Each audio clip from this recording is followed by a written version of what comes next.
February महिना हा लव्हर्सचा महिना म्हणून ओळखला जातो. या महिन्यातील दुसऱ्या आठवड्यात रोज डे, प्रपोज डे, किस डे पासून व्हॅलेंटाईन डे असे 7 वेगवेगळे दिवस साजरे केले जातात. व्हॅलेंटाईन वीक मध्ये तरुण, तरुणी, लव्हर्स, कपल्स एकमेकांना गुलाब देऊन, चॉकलेट्स, टेडीबिअर देऊन त्यांचा दिवस खास बनवत असतात. अनेकांच्या मनात असलेल्या भावनाही व्हॅलेंटाईन मध्ये एकमेकांना सांगितल्या जातात. पण याच व्हॅलेंटाईन वीकचा खरा इतिहास काय आहे, कधीपासून त्याची सुरुवात झाली हे अनेकांना माहिती नसतं. हेच आज आपण जाणून घेणार आहोत. त्यामुळे व्हिडिओ शेवटपर्यंत पाहायला विसरू नका. खरं तर व्हॅलेंटाईन वीक हा प्रेमी युगुलांसाठी, मित्रमैत्रीण आणि अविवाहित असलेल्यांसाठी अत्यंत खास असतो. व्हॅलेंटाईन डेच्या एक आठवडा आधी प्रेम आणि कौतुक करण्याचा हा काळ असतो. दरवर्षी 7 फेब्रुवारी ते 14 फेब्रुवारी या दरम्यान व्हॅलेंटाईन वीक साजरा केला जातो. पण अनेकांना व्हॅलेंटाईन वीक साजरा करण्याची सुरुवात कधीपासून झाली हे माहिती नसतं. तर व्हॅलेंटाईन वीक हा प्राचीन रोमकालीन उत्सव आहे. प्राचीन रोम मधील सेंट व्हॅलेंटाईन यांचा खास इतिहास आहे. सेंट व्हॅलेंटाईन 3ऱ्या शतकात रोम मध्ये एक पुजारी होते.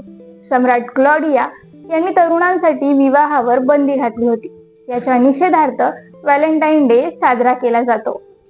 खरं तर राजा क्लॉडियाचा असा विश्वास होता की प्रेम आणि विवाह हे पुरुषांच्या शक्तीचा नाश करतात. यामुळे त्यांनी तरुणांसाठी विवाह करण्यावर चक्क बंदी घातली होती. त्यांच्या याच विचारामुळे त्यांनी एक आदेश काढला होता की अधिकारी आणि सैनिक हे लग्न करू शकत नाहीत. मात्र याच्या विरोधात सेंट व्हॅलेंटाईन यांनी जगात आवाज उठवला आणि त्यांनी प्रेम वाढवण्याबद्दल विचार सुरू ठेवला. जेव्हा सेंट व्हॅलेंटाईनला राजाचा हा आदेश कळला तेव्हा त्यांनी विरोध केला आणि त्यांनी अनेक सैन्य अधिकारी आणि सैनिकांची लग्न करून दिली. जेव्हा राजाला हे कळाले तेव्हा त्यांनी 14 फेब्रुवारी 273 रोजी सेंट व्हॅलेंटाईनला फाशी दिली. त्यांच्या मृत्यूनंतर लोकांनी त्यांच्या स्मरणार्थ व्हॅलेंटाईन डे साजरा करण्याचा निर्णय घेतला. तेव्हापासून रोम मध्ये व्हॅलेंटाईन वीक साजरा केला जातो. पुढे कालांतराने जगभरात हा ट्रेंड सुरू झाला आणि आजही सुरू आहे. तर व्हॅलेंटाईन डे मागची कहाणी तुम्हाला कशी वाटली ते आम्हाला कमेंट करून कळवा आणि व्हिडिओ आवडल्यास तुमच्यासारख्या इतरांना शेअर करायला विसरू नका. पाहत रहा फिलिंग्स मनातल्या.